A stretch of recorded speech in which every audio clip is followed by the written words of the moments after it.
Quem é Alex de Tocqueville?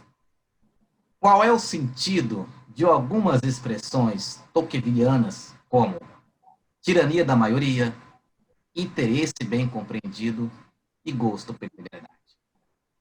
Se você quer acompanhar a discussão sobre estas e outras questões, fique conosco até o final desse vídeo. O meu nome é João Aparecido, seja muito bem-vindo aqui ao nosso canal Central Filosófica. E para tratar deste assunto, eu convidei a professora Helena Esser, ela que é filósofa e professora da Universidade Federal de Goiás. Professora Helena, mais uma vez, seja muito bem-vinda ao meu canal Central Filosófica. Obrigada pelo convite, João Aparecida. É sempre um prazer participar aqui e conversar sobre esses temas de filosofia política com você e com todos os seus ouvintes, os seus seguidores aqui no canal YouTube. Muito obrigado, professora. Antes da nossa discussão, para você que clicou nesse vídeo, deixe o seu like já no mesmo, pois dessa forma você está dizendo para o YouTube que ele é importante, merece ser compartilhado com mais pessoas. Deixe comentários, perguntas, pois o seu comentário, a sua pergunta poderão gerar um assunto para uma nova discussão. Professora, vamos lá. Para iniciar a nossa conversa, primeiramente vamos situar quem é Tocqueville dentro da filosofia política. Bom, ainda que você faça uma pergunta bem específica, quem é ele dentro da filosofia política, eu gostaria de falar um pouquinho dele mesmo, né? Assim, até para colocá-lo em perspectiva dentro de uma ordem cronológica em relação a outros autores, né? O Tocqueville, ele não é filósofo, né? Quer dizer, a formação dele, se ele fez uma formação acadêmica, ele fez direito, né? Mas ele é, sobretudo, um político, né? Ele foi deputado e foi ministro das Relações Exteriores na França, e assim, o perfil dele, ele nasce, né, em 1805, ou seja, logo em seguida a Revolução Francesa, que tem como marco inicial a tomada da Bastilha em 1789, né? Então, ele nasce em 1805, poucos anos depois, né, ainda durante o período napoleônico. E a família de Alexis de Tocqueville é uma família de origem nobre, né? Essa nobreza, tanto pelo lado da família da mãe como da família do pai, né, são sempre pessoas envolvidas com o governo, né, com o governo enfim, com a vida política. Os pais do Alex Tocqueville, como nobres, né, durante a Revolução Francesa, foram presos, né, e estavam já com a data marcada para serem guilhotinados quando Robespierre caiu, e com isso eles foram salvos, né? E, portanto, posteriormente a esse episódio, que eles tiveram os 3 filhos, entre os quais o Alexis é o caçula, né? Bom, a família toda sofreu muito com a Revolução Francesa, né? Eram nobres, perderam bens, perderam seus membros da família, perderam para a guilhotina, enfim. Então, assim, a família era muito ligada à nobreza, né? Aos valores da nobreza e à própria igreja. O Alexis, ele cresce de uma maneira muito curiosa com o Novo Mundo, né? E na sua juventude, ele acompanhou o pai, já no período de restauração monárquica, ele acompanhou o pai, que foi prefeito em diversas cidades pelo interior da França, até chegar a Versalhes. E o Alexis foi o filho que esteve com o pai nesse périplo por várias cidades. Com isso, ele pôde observar a política, participar da política, além de ter acesso à biblioteca do pai. Por meio das leituras e dos seus aprendizados, ele teve contato, sobretudo, com 3 filósofos que ele diz, numa carta que ele escreve ao seu primo, Louis de Kergolin, que são os 3 filósofos assim, de cabeceira, que são Pascal, Montesquieu e Rousseau. Né? Essa seria uma filiação que ele mesmo assume. Né? Bom, no entanto, quando ele pensou já no início da idade adulta, bom, o que eu quero fazer da minha vida, ele tinha a clara convicção de que ele queria ser um político. Né? Só que naquele momento havia uma lei que impedia os jovens de concorrerem ao parlamento. Ele só poderia concorrer a partir dos 35 anos. Daí ele decidiu estudar direito, né? Até como uma forma de se preparar para a vida política. Na universidade, ele conheceu Guizot, Royer Collard, que o influenciaram bastante, ou de alguma maneira tiveram alguma importância na formação do seu pensamento, né? Trazendo ideias mais liberais para temperar a sua perspectiva familiar.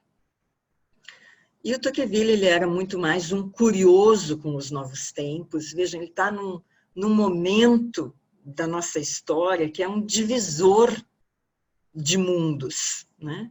E ele está ali, naquele momento, tentando pensar, tentando compreender o que está acontecendo. Né? Então, eu tenho muita dificuldade, portanto, de dizer, olha, Tocqueville é isso ou é aquilo. Não, ele está sempre nesse jogo entre mundos, nessa busca de um espaço, da compreensão do que está acontecendo. Né? E como ele não foi um teórico, ele não foi professor universitário, o que ele escreveu 3 livros, né? Além de inúmeros discursos políticos, de projetos de leis, de ensaios, de cartas. Ele tem uma enorme bibliografia, né? Mas que são desses textos menores, mas livros são 3. Né? A Democracia na América, que foi o primeiro, os 2 volumes, o Antigo Regime e a Revolução, e depois Lembranças de 1848, que ficou inacabado. Ele morreu ainda quando estava escrevendo este. Veja, ele não deixou a escola. Agora, para tentar responder um pouco, qual é o lugar dele dentro da filosofia política? Ele nem é seguidor de uma escola, nem se origina a partir dele qualquer outra escola. Quando ele morre, ele, por um largo momento, ele fica como que esquecido. Quem primeiro retoma, até aí em seguida da morte dele, são os monarquistas, que tentam usar o Tocqueville para defender a restauração monárquica, coisa que ele nunca fez. Ele sempre foi crítico a isso. Depois disso, desde o final do século XIX, ele cai num grande esquecimento. E ele vai ser retomado no final da década de 50, início dos anos 60 do século XX, por Raymond Aron, né? Que tem como acesso aos textos dele, sobretudo, os livros que são publicados, que são públicos. Né? Naquele momento, não tem a publicação dos seus discursos políticos, dos seus projetos de lei, das suas cartas. Veja, como ele era de uma família nobre, essas cartas, por muito tempo, não se teve acesso a elas. Né? Então, é a partir daí que começa um trabalho de estabelecimento dos textos e de publicação. Né? É nesse momento. Então, é a partir daí que se começa, de fato, a conhecer o Tocqueville. Né? E, desde então, as pessoas tentam dizer, bom, ele é mais liberal, ele é menos liberal, ele é republicano, ele é um democrata, ele é um monarquista, enfim, tem uma série de interpretações possíveis, né?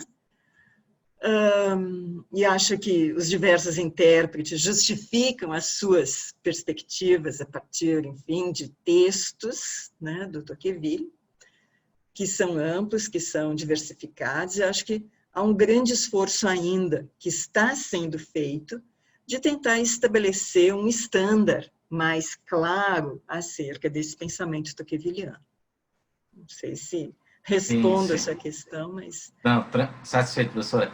Bom, na medida que você vai falando dele, eu vejo algumas semelhanças com Maquiavel, né? A sua formação política, o engajamento na vida Sim. política, o esquecimento. Ele só não foi perseguido e preso, né? Como você falou. O Tocqueville não. Maquiavel. Sim, Maquiavel foi. Sim, Maquiavel, Pois é. sim. E assim como Maquiavel, tem algumas expressões que lembram Tocqueville, né? E eu gostaria de ouvir da senhora, né? Ou seja, o sentido dessas expressões, né? Sim. Por exemplo, tirania da maioria. Uhum. O que é isso, tirania da maioria? Bom, tá bem, vamos lá. Veja, quando Tocqueville tem 25 anos, ele fez houve aí na França, ele já era, ele tinha um posto em Versalhes que era de juiz auditor. Era esse? Bom, ele era assim, ele era um encarregado junto ao Tribunal de Versalhes para organizar os processos e fazer uma primeira vista nos processos, enfim. Era um posto inicial. Só que houve, nesse momento, uma ruptura com o rei, então, o Carlos X. Né? E há como que um acerto para que assuma, para tirar o Carlos X e colocar no lugar dele um sobrinho, né? Luiz Felipe, né? Que assumiu o trono como Luiz Felipe. Ora, a família do Tocqueville, que era não apenas monarquista, mas que era legitimista, né? Ou seja, pela casa legítima na sucessão, não por uma outra casa, ainda que pudesse ser também uma casa monárquica, não gostou e se retirou da política. O pai do Tocqueville se retirou da política. O Alexis, né, como ele tinha esse posto lá no Tribunal de Versalhes, para ele manter o posto, ele teria que fazer um juramento ao rei. E ele, jovem, com 25 anos, início de carreira, ele faz juramento ao rei. E cria uma situação complicada para ele junto à sua família. Né? Essa situação incômoda, ou com esta situação incômoda, assim, ele faz, não só para manter o cargo, mas é porque ele tem a vida pela frente, ele vê que o mundo mudou, que as coisas estão diferentes, que a gente tem que, sabe, que as coisas têm que acontecer. Mas para se safar um pouco desse incômodo, e por uma grande curiosidade com aquilo que está surgindo, que é a democracia, ele cria um projeto, né, que ele apresenta ao ministro do Interior para estudar o sistema prisional norte-americano. Né? Por que o sistema prisional norte-americano? Primeiro, porque é um sistema prisional que estava muito bem visto mundo afora, né?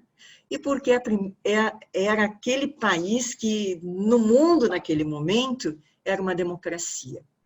E ele queria ir lá, ver, saber, entender o que é essa coisa, democracia. Né? Então, ele e um colega, também lá de Versalhes, do Tribunal de Versalhes, que é Gustave de Beaumont, fazem um projeto de estudo do sistema penitenciário e o governo francês acata, gosta da ideia e manda os dois jovens para os Estados Unidos para estudar o sistema penitenciário. Com isso, eles ganham uma série de cartas de apresentação que abre as portas de todas as instituições dos Estados Unidos para eles. Eles andam nos Estados Unidos durante 9 meses, conhecendo as diversas instituições democráticas. É claro que, ao retornarem, eles escreveram um livro sobre o sistema penitenciário norte-americano. Veja, mais um livro que eu havia esquecido. Quer dizer, se bem que esse é um documento, mas foi publicado na forma de um livro. Bom, mas o grande interesse dele era conhecer a democracia. E é isso que ele vai fazer. Ele percebe que a democracia tem dois pilares. E aqui eu apresento um pouco da minha interpretação, não é só minha, mas assim, de um perfil de interpretação possível do Tocqueville, que é entender a democracia a partir de uma condição social baseada na igualdade de condições e de uma condição política baseada na participação, na liberdade, né, na soberania do povo. Do meu ponto de vista, a democracia exige o equilíbrio entre as condições sociais e as condições políticas, entre a liberdade e a igualdade. Né?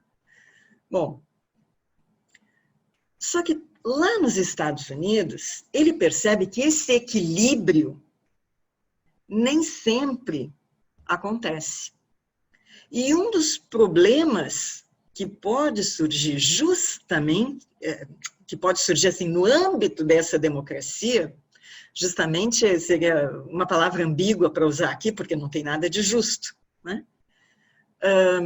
Então, algo que pode surgir no interior desse Estado democrático, dessa condição de democracia social e política, é o que ele caracteriza como tirania da maioria. O que vem a ser a tirania da maioria? Ora, muitas vezes a gente compra simplesmente a vontade da maioria, a realização daquilo que a maioria do povo quer, como sendo democrático. E o Tocqueville diz, opa, é preciso ter cuidado. Democracia implica em igualdade e liberdade. Portanto, todos têm que ter direito, têm que ter a possibilidade de se manifestar publicamente, de divergir, de ter suas ideias expostas, discutidas, não necessariamente acatadas, mas, afinal, de alguma maneira, a gente tem que solucionar a situação na qual a gente vive, né? Então, a tirania, ela se manifesta como impedimento a certos grupos de se manifestarem publicamente. Eu posso dar dois exemplos, um exemplo que está lá no texto do Tocqueville, a gente pode pensar isso numa situação mais contemporânea aqui nossa do Brasil, né? Mas um exemplo que está lá no texto do Tocqueville, ele está acompanhando uma eleição que acontece na Pensilvânia. E ele diz, então, para a pessoa que está acompanhando ele, né, no momento da eleição, e ele diz, ora, eu não entendo por que os negros não se apresentam nesta eleição, por que eles não vêm votar? Eles não podem? Há algum impedimento legal que impeça os negros de votarem? E esse americano responde ao Tocqueville que não, que eles são cidadãos, que eles têm todo o direito de irem votar. E o Tocqueville diz, ué, e por que não vêm? Né? E ele responde, o americano responde, que os negros não se apresentam porque eles não se sentem seguros. Eles temem que, ao se apresentarem na sessão eleitoral para depositar seu voto, eles podem ser maltratados, violentados, enfim, pela maioria branca. E o Tocqueville diz, mas como assim? A maioria quer ter o direito de fazer a lei e também o direito de violar a própria lei?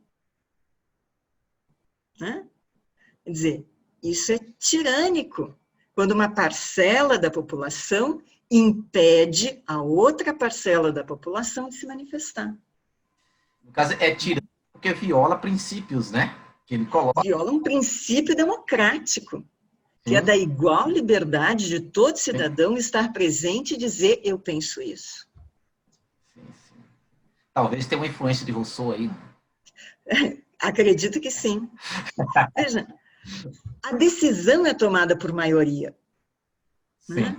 Mas a decisão não pode implicar a negação, o silêncio das minorias. Um exemplo que me ocorre, que é um exemplo contemporâneo, né? No nosso caso, aqui no Brasil, nós temos uma determinada legislação sobre o aborto, né? O aborto é permitido em tais circunstâncias. É permitido, ele não é obrigatório, ele é permitido em tais circunstâncias, né? Ora, isso não pode impedir que os grupos, os diferentes grupos, se manifestem pró e contra o aborto. Quer dizer, a gente pode, sim, fazer manifestações públicas.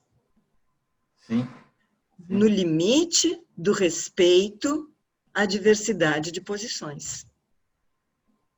Sim. Não se pode calar. Agora, também não se pode haver aí obstrução, né, da vontade de um grupo, que é legal. E eu lembro que recentemente nós tivemos um episódio terrível de estupro de uma menina de 9 anos, que para ela ter garantido o seu direito legal de realizar um aborto, ela teve que entrar no hospital no porta-malas de um carro. Porque as pessoas invadiram o espaço dessa menina, dizendo, você não pode fazer isso. Isso é tirânico. Sim, sim. Da mesma forma, quando a senhora citou o exemplo do negro, a questão dos casais homossexuais, né? Eles têm uma certa insegurança de se apresentar em público como tais. Sim. Por quê? Pela reprovação social. Sim. Reprovação, ela às vezes pode ser até física, não só verbal. Violenta, sim. Sim. Então, isso é tirânico. A humanidade é plural, é diversa. E a nossa condição, enquanto um Estado e uma sociedade democrática, precisa sim acolher esta multiplicidade. Quer dizer, o que significa igual liberdade, igualdade e liberdade? Não significa homogeneidade, mas significa que cada pessoa, sendo aquilo que ela é membro de uma coletividade, pode falar publicamente, pode se manifestar publicamente. Claro, no limite do respeito ao outro. Né? Sim. Quer dizer, o que eu quero dizer com isso? O que é desrespeito ao outro é a violência contra o outro. Quer dizer, é impedir o outro de se manifestar, seja pelo fato de ser negro, pelo fato de ser gay, pelo fato de ser mulher, pelo fato de ser... Não importa. Sim, sim. Uma outra expressão, professora, que aparece no Tocqueville, que é a questão do interesse bem compreendido. Interesse bem compreendido. Pois é. O Tocqueville parte do suposto que, nesse âmbito democrático, nós nos movemos por interesses. Né? Veja, voltando aí à tirania da maioria, para colocar o interesse aí, a gente pode perguntar, num Estado democrático, qual é o interesse comum da sociedade? Né? E qual é o interesse de cada um dos membros dessa sociedade? Né? O que Tocqueville nos mostra com esta expressão é que há um vínculo entre o interesse comum da sociedade e o interesse de cada um. Só que, frequentemente, a gente não percebe este interesse. Então, é preciso bem compreendê-lo. Eu vou dar um exemplo, né? Acho que facilita. A gente pode, e esse é um exemplo que está no texto do Tocqueville, na Democracia na América. Ele diz, as pessoas não percebem muito bem a importância de uma estrada, por exemplo. Né? Até o momento em que essa estrada faça sentido para ela mesma. Né? A gente pode pensar numa estrada que vai fazer o escoamento da produção, que vai integrar as comunidades, que vai dar acesso a transporte, por exemplo, de medicamentos, de insumos os mais diversos. Né? Então, a estrada ela tem um componente que é da coletividade, né? Quer dizer, a estrada tem um sentido que é coletivo, né? Mas também ela importa para aquelas pessoas que, direta e indiretamente, estão sendo beneficiadas por elas, por esta estrada, por esta medida. Então, o interesse bem compreendido é fazer com que cada pessoa perceba que é seu interesse o interesse comum. Quer dizer, é claro, qual é o pressuposto tocqueviliano aí? É que as pessoas pensam a partir de si mesmas, ou seja, um pouco egoístas, né? Quer dizer, elas... não há quem não pense... Isso, acho que tem uma frase no Rousseau que é quase isso, não há quem não pense a partir de si, né? Mas é pensando a partir de si, só que não com vistas exclusiva a si mesmo, né? É entendendo-se como parte de um todo, integrado a esse todo, e na medida em que o todo se beneficia, me beneficia também. Então, eu posso ter mais ou menos interesse nessa estrada, mas eu percebo que essa estrada traz benefícios para toda a coletividade, né? E, consequentemente, vai trazer benefícios para mim também. Então, essa é a ideia de um interesse bem compreendido. E, nesse sentido, o interesse bem compreendido pode atenuar a tirania da maioria. Por quê? Ora, eu tenho que compreender, enquanto membro de uma coletividade, que o respeito que eu quero que tenham para comigo, reciprocamente, eu devo aos demais. Quer dizer, eu posso não respeitar o outro porque eu sou uma pessoa correta, ética, percebe? Mas pelo menos que eu faça isso por interesse. Que eu respeite para que eu também possa dizer, não, você também tem que me respeitar, você também tem que respeitar o que eu penso. Sim. A gente precisa conseguir conversar sobre as nossas diferenças sem nos violarmos. Sim.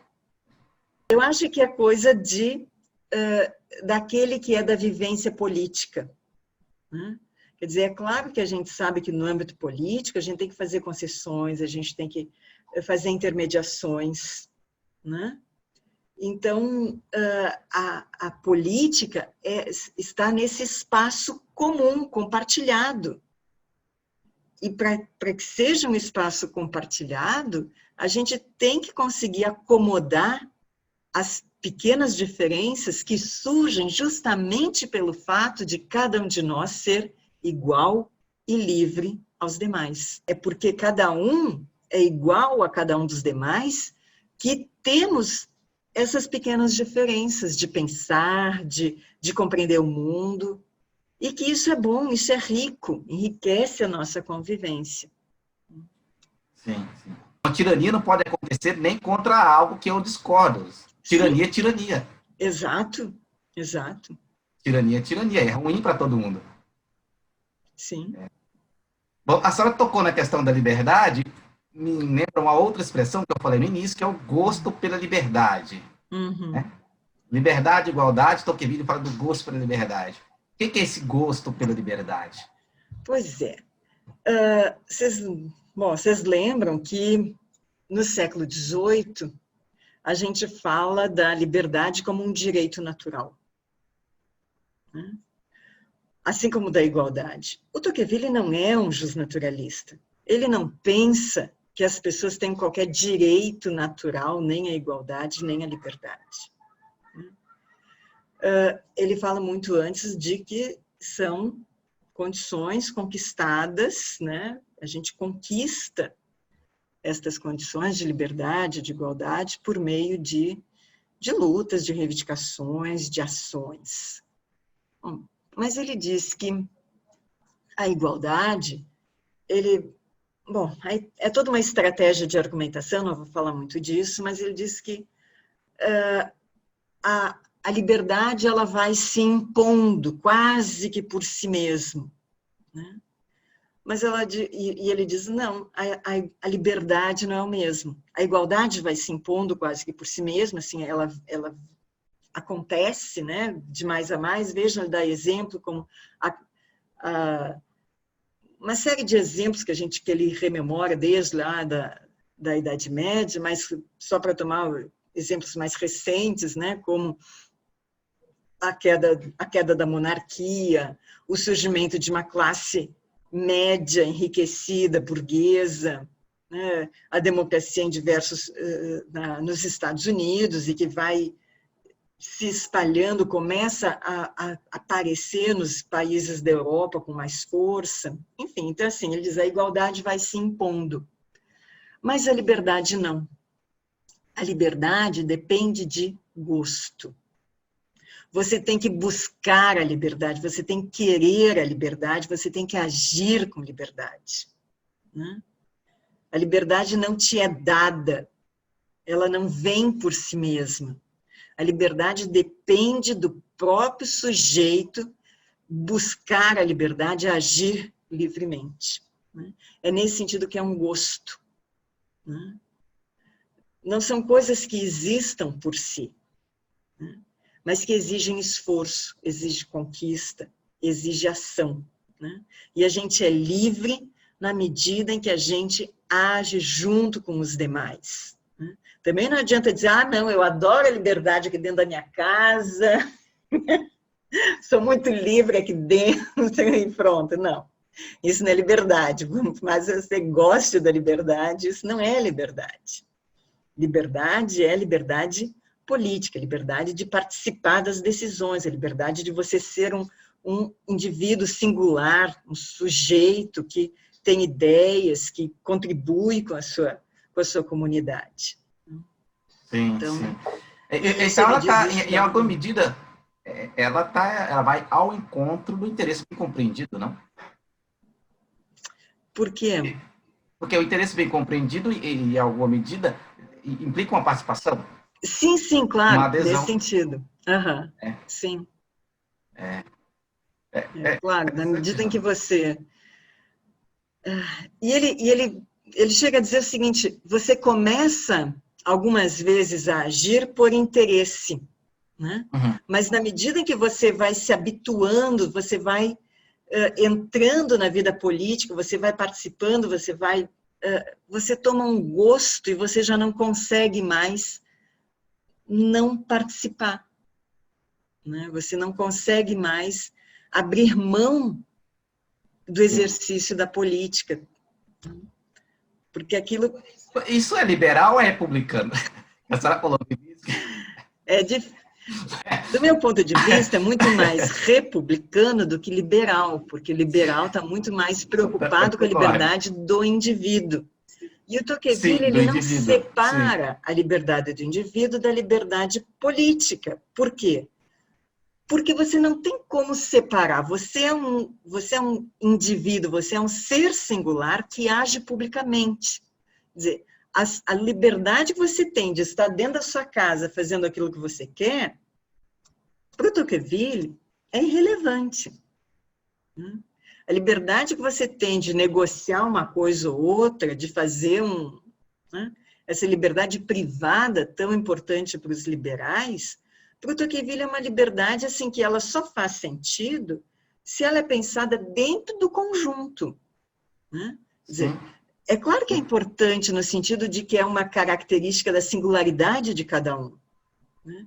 As pessoas são seres singulares, têm ideias que são próprias, têm perspectivas que são próprias, e isso faz parte da minha maneira de ser e da minha maneira de me colocar no mundo, né?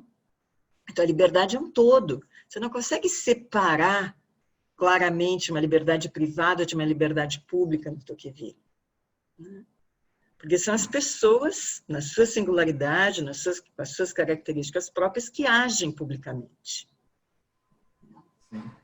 Até porque eu enxergo que essa liberdade individual, ela só é garantida frente à liberdade coletiva, né? Sim. O engajamento, seja daquele indivíduo ou de outros. Sim, aí a gente volta também para a tirania da maioria.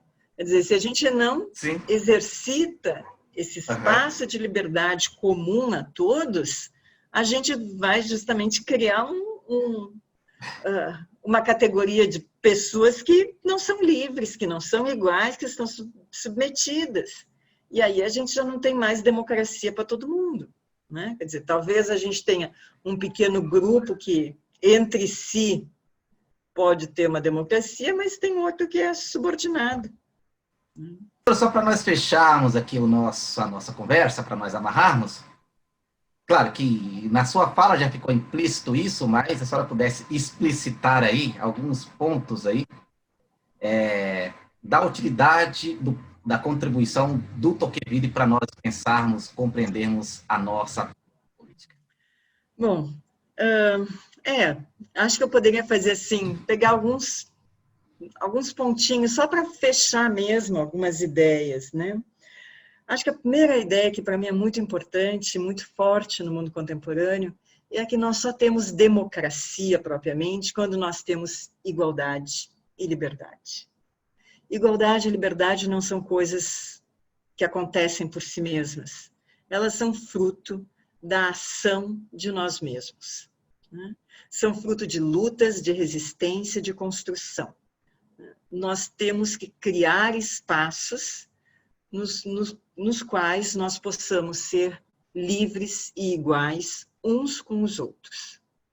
Portanto, precisa ser um espaço de tolerância, de respeito mútuo, né? De acolhimento à diversidade. Não existe democracia de um pequeno grupo contra outro pequeno grupo. Democracia é esse movimento social e político que envolve a todos e que responsabiliza a todos pela sua construção. Acho que essa é para mim, uma das principais lições que a gente pode tomar do pensamento de Tocqueville. Professora, muito obrigado por mais uma vez estar aqui abrilhantando o meu canal e dessa vez falando de Tocqueville. Para você que nos acompanha, a professora Helena já passou aqui pelo meu canal, falando aqui do pensamento de John Locke, já participou de uma live aqui no meu canal também, falando sobre democracia ontem e hoje. Enfim, você pode conferir aqui nas playlists do nosso canal, né, essa participação brilhante aqui da professora Helena aqui em nosso canal. Professora, muito obrigado mais uma vez. Hoje, Aparecida, é sempre um prazer estar aqui contigo e com as pessoas que seguem o canal, né? Para mim é muito, muito bom falar sobre esses temas, acho que é um espaço importante de comunicação, eu que agradeço. Você que nos acompanhou até aqui, muito obrigado. Se você se esqueceu, deixe o seu like nesse vídeo, compartilhe-o com mais pessoas, pois aquilo que é bom é para ser compartilhado. Deixe perguntas e comentários. Meu abraço, nos veremos no nosso próximo vídeo.